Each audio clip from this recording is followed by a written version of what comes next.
Jake buys whole life insurance. Marcus buys term insurance and invests the difference. They both protect their families for 30 years. Both think they made the responsible choice. Both believe their guy gave them straight numbers. They're both wrong, because one is paying for a death benefit he'll almost certainly never collect. And the other built a strategy that only works if he actually does the second half. And when you run the numbers through a full lifetime, premiums, cash value, surrender charges, investment returns, and what actually gets paid out, the gap between what they were sold and what they actually got will make you rethink every insurance pitch you've ever heard. Let's keep this fair. Jake and Marcus are both 30, both earn $75,000 a year, both married with 2 young kids. Same mortgage, same goals, same fear in the back of their minds. What happens to my family if something happens to me? They both want $500,000 in coverage. Enough to pay off the house, replace lost income for a decade, get the kids through college, and let their spouse breathe. The only difference is which product they buy. Jake sits down at his kitchen table with an insurance agent. The agent is polished, brings a binder, and spends 2 hours explaining why whole life is the smart move. It's not just insurance, Jake. It's a forced savings plan you can't lose. It builds cash value. You can borrow against it. And it covers you for your entire life, not just 30 years. Jake signs up for a $500,000 whole life policy at about $450 a month, roughly $5,400 a year. The agent reassures him, "You're not spending it, Jake. You're building it." Marcus does something different. He buys a 30-year level term policy for the same $500,000 coverage at about $35 a month, roughly $420 a year. No cash value, no binder, no agent at his kitchen table. Then he takes the difference, $4,980 a year he's not paying to an insurance company, and sets up an automatic transfer into a low-cost index fund. Same dollars going out the door as Jake, different destination. Jake's coworkers see his whole life policy and nod respectfully. Marcus tells people he has term insurance and gets the same question every time. But what happens when it expires? Won't you have nothing?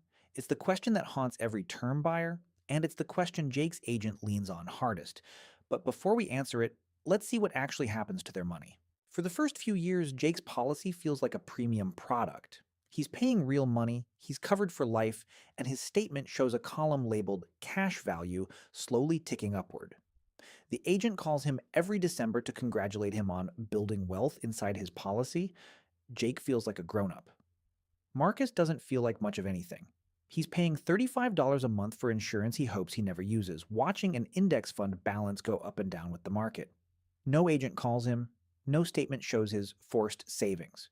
Just a brokerage account that requires him to keep showing up. Now the actual numbers. After 5 years, Jake has paid roughly $27,000 in premiums. His cash value, between $4,000 and $8,000. Where did the rest go? Commissions. Often 50 to 100% of his first year's premium goes straight to the salesperson. Administrative fees, mortality costs, the cost of insurance itself. The policy is structured so cash value grows slowly in the early years and accelerates later, which keeps Jake locked in. If he leaves now, he walks away from most of what he paid in. Marcus, after 5 years, has paid roughly $2,100 in term premiums and invested $24,900 into his index fund. At 7% growth, that account has grown to roughly $30,000. He has $500,000 in life insurance, same as Jake, and a brokerage account already worth nearly 4 times Jake's cash value. On every visible scoreboard, Marcus is winning. But Jake's agent has a ready answer. The early years are always slow, Jake. The real magic happens in years 15 and beyond. Technically true, but the real magic is a phrase that should make every investor's eyebrow go up. Whole life isn't a scam. It's a real financial product, regulated, with guarantees that has existed for over 100 years.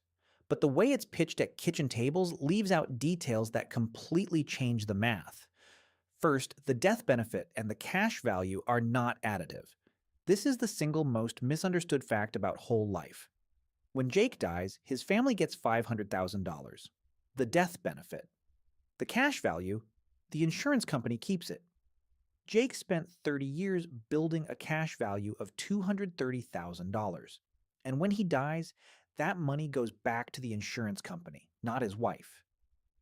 All that forced savings was a number on a statement that vanishes the moment the insurance pays out. Second, the guaranteed return on cash value is real, but slow. The illustrations Jake's agent showed him projected 6% or 7% returns, non-guaranteed projections based on dividend assumptions. The guaranteed return is typically between 2% and 4% net of internal costs. For comparison, the S&P 500 has averaged around 10% before inflation over the last century. Jake is locking in a low single-digit guaranteed return, while Marcus earns market returns. Third, surrender charges. In the first 10 to 15 years, if Jake decides to cancel, surrender charges can wipe out most of his cash value.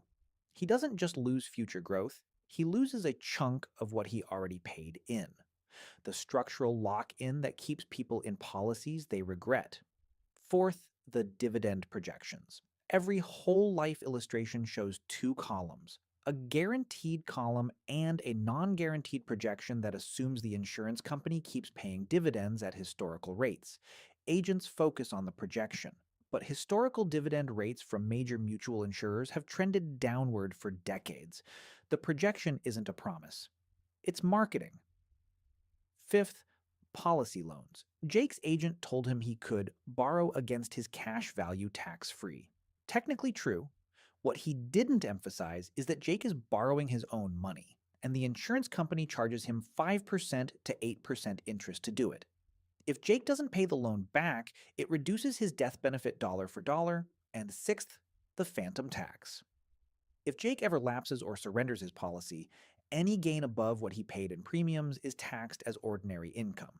He could walk away from a policy he's grown to regret and still owe the IRS a tax bill on a product he never even successfully cashed out. None of this makes whole life evil. It means the number on Jake's illustration is not the number Jake should be planning around. Part of it was always going to belong to the insurance company. If I only showed you the downsides of whole life, I'd be doing what every term insurance influencer does. The term and invest strategy has real limitations people love to hand-wave past. First, term insurance expires. If Marcus outlives his 30-year term, he gets nothing. No refund, no payout. His policy ends and the insurance company keeps every dollar he ever paid. For most people, this is fine, because by year 30, the family doesn't need life insurance anymore. The kids are grown, the house is paid off, the portfolio is the safety net, but that only works if Marcus actually built the portfolio. Second, renewing term in your 60s is brutally expensive. The premium Marcus paid at 30 was $35 a month. A new term policy at 60 or 65 might cost $300, $500 or more per month, and only if he can still qualify medically. Third, the entire strategy collapses if Marcus doesn't actually invest the difference. Study after study shows most people who buy term do not consistently invest the savings. They spend it. They tell themselves they'll start next month. And 20 years later, they have a term policy about to expire and no portfolio to replace it with. The strategy is mathematically superior, but only on paper. It requires real discipline. Fourth, market volatility is real. Whole life gives Jake a guaranteed, slow-growing cash value. Marcus's index fund will go up and down, sometimes dramatically. A bad sequence of returns in years 25 to 30, right when Marcus is approaching the end of his term, can dent the plan significantly. Average hides a lot of stomach-turning years. Fifth, no forced discipline. Jake's $450 a month gets pulled automatically. Marcus's $415 a month difference requires him to set up the transfer, keep it going, resist redirecting it when life gets expensive, and not panic sell when the market drops 30%. For someone who knows they won't follow through, whole life's forced contribution is genuinely valuable. Money you never see is money you don't spend. And sixth, the insurability gap. If Marcus develops a serious health condition in his 50s, he may become uninsurable. When his term ends at 60, he can't qualify for a new policy at any price. His family is exposed during years when whole life would still be in force. For the first 5 years, the gap between Jake and Marcus favors Marcus. Same coverage, more wealth, less stress. But around year 7, something interesting happens. Jake's cash value starts compounding faster. The early year drag of commissions and fees is behind him. His illustration starts to look credible, and Marcus's portfolio has to weather its first real market downturn. By year 10, Jake has paid roughly $54,000 in premiums. His cash value is now $35,000 to $45,000. Progress compared to year 5, but he's still underwater on what he paid in. Marcus's invested portfolio, with $4,980 going in every year at 7% growth, has grown to roughly $72,000. By year 15, Jake's cash value has grown to about $75,000 against $81,000 in premiums paid. Roughly break even the moment whole life policies start to actually look attractive on paper. Marcus's portfolio is at about $129,000. By year 20, Jake's cash value is around $128,000 against $108,000 in cumulative premiums. He's finally ahead. He has a death benefit of $500,000 still in force and cash value he can borrow against. Marcus's portfolio? Around $215,000. Same $500,000 death benefit. Fully liquid. No surrender charges, no loan paperwork. Both men are now in their 50s. Both have $500,000 in coverage. Jake has $128,000 he can borrow but not freely spend without consequences. Marcus has $215,000 he can do anything with. Sell tomorrow, use as a down payment, give to his kids, leave invested. The compounding gap is real and growing. This is the part Jake's agent never showed him. The illustration only showed the cash value column going up. It never showed what the same money could have done somewhere else. Fast forward to year 30. Jake and Marcus are both 60. The kids are grown. The mortgage is paid off. The original reason they bought life insurance, replacing income to protect their family, is largely behind them. Jake's whole life policy is still in force. He's paid about $162,000 in premiums over 30 years. His cash value is approximately $255,000. His death benefit is still $500,000. The policy stays in force as long as he keeps paying, which he'll need to do for the rest of his life. Marcus's 30-year term policy expires. He gets nothing from the insurance company. Zero. The paperwork goes in a drawer. But his invested portfolio, $4,980 a year at 7% average growth for 30 years, has grown to approximately $495,000. Fully liquid, fully his, no insurance company in the middle. Now the scenarios that actually matter. Scenario 1. Jake dies at 65. His family receives the $500,000 death benefit. The cash value he spent 35 years building, the insurance company keeps it. Net benefit from the whole life strategy, $500,000 minus $162,000 in lifetime premiums, which equals $338,000 of net protection delivered. The family is fine, but the cash value never came home. Scenario 2, Marcus dies at 65. His term policy has already expired. His family receives zero from the insurance company. But they inherit his portfolio, which by then has grown to roughly $650,000. They walk away with more than Jake's family received, with no insurance company in the equation. Scenario 3. Both men live to 85. Jake's family eventually collects the $500,000 death benefit, but Jake spent the last 25 years of his life paying premiums on a policy he never personally benefited from. Total lifetime premiums, roughly $297,000.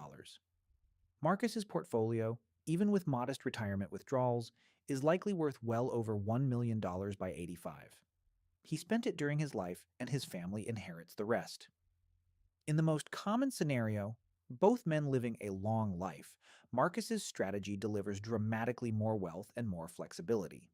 In the worst-case early death scenario, Jake's strategy delivers more, But that scenario has roughly a 5% probability for a healthy 30-year-old over a 30-year window. Whole life is optimized for a low probability outcome. Term plus invest is optimized for the high probability outcome that you live.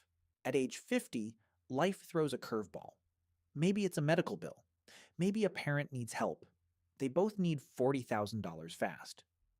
Jake takes a policy loan against his cash value. The insurance company hands him the $40,000 and charges him 5% to 8% interest per year. He's borrowing his own money and paying interest for the privilege. If he never pays the loan back, it reduces his death benefit by $40,000 plus accrued interest. And if interest accrues too long, the loan can eat enough of the cash value that the policy lapses entirely, at which point Jake owes income tax on the gains, a loan against your own money that can blow up your entire policy if you mismanage it. Marcus sells $40,000 worth of his index fund. He pays long-term capital gains on the appreciation only, typically 15%. If his gain is $20,000, he owes about $3,000 in capital gains tax. He walks away with $37,000 net with no loan, no reduced death benefit, no policy that could blow up. He just sold his own investment. Same emergency, same dollar amount. Jake created a debt obligation to an insurance company on his own money. Marcus simply spent his own money. If I left the story here, I'd be doing what I accused the whole life salesman of doing, telling half the truth. Whole life is the right product for specific identifiable situations. First, high net worth estate planning. If your net worth approaches the federal estate tax exemption, currently around $13.6 million per individual, whole life can provide liquidity to pay estate taxes without forcing your heirs to sell the family business or the real estate portfolio. It applies to a tiny fraction of Americans, but for that fraction, it solves a problem nothing else solves as cleanly. Second, special needs family planning. If you have a child with a permanent disability who will need financial support for their entire life, you need life insurance that doesn't expire when you turn 65. Term ends. Whole life doesn't. The guaranteed lifetime death benefit is structurally necessary.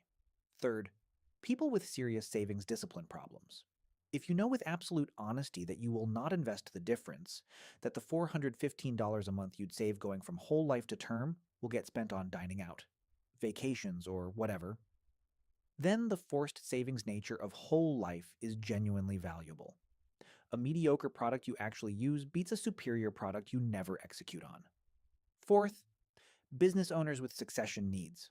Whole life is used in buy-sell agreements, key person insurance, and deferred compensation plans for executives. Legitimate business uses where the permanence and the cash value flexibility both matter. Fifth, anyone with a genuine permanent insurance need past 65. Rare, but if your dependents will continue depending on you into your 70s or 80s, a much younger spouse, specific family obligations, permanent insurance has a place. These are the legitimate use cases. They are not what most kitchen table sales pitches are aimed at. Most pitches target average middle-class families with kids and a mortgage. Exactly the wrong audience for whole life. For the vast majority of middle-class American families, the 90+%, term plus invest is the right strategy. Not because it sounds clever on YouTube, because the math is overwhelming. Life insurance exists to replace your income during the years your family financially depends on you. For most people, that window is the years you have kids at home, a mortgage, and a working spouse who couldn't immediately replace your income, usually 20 to 30 years. After that, the kids are grown, the mortgage is gone, and your retirement portfolio is the safety net. Buy enough term coverage to replace your income for those critical years, typically 10 to 12 times your annual income, and invest the difference into low-cost index funds inside tax-advantaged accounts. You end up with more death benefit during the dangerous years and more wealth at the end. You don't have to choose between protecting your family and building wealth. You do both with the same dollars. By the time your term policy expires, you don't need life insurance anymore because the portfolio you built is the insurance. If something happens to you at 65 with a $700,000 portfolio, Your spouse doesn't need a death benefit.